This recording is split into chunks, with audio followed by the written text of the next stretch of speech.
అక్కడ అధికారులు కూడా కాంగ్రెస్ పార్టీ నాయకుల్లాగా కాంగ్రెస్ పార్టీ కార్యకర్తల్లాగా అత్యుత్సాహాన్ని ప్రదర్శిస్తూ అడ్డగోలు జమాబందీ వ్యవహారం చేస్తూ ఉన్నారు.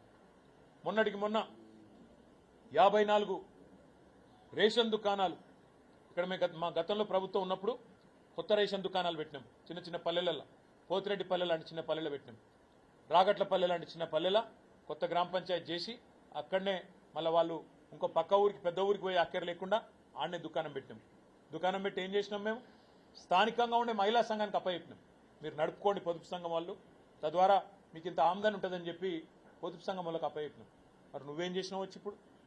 ఇక్కడ నా చేతిలో 4 సార్లు ఓడిపోయిన ఆయన ఏందో ఆయనే రాజు ఆయనే మంత్రి అన్నట్టు ఆయన ఇక నేనే నడుపుతా మొత్తం ప్రభుత్వాన్ని, అసలు ఇక అటు రేవంత్ రెడ్డి ఇక్కడ నేను అన్నట్టుగా ఇష్టారాజ్యం ఇష్టం వచ్చిన వ్యవహారం చేస్తూ ఉన్నారు. దానికి అధికారులు వంతపాడుతూ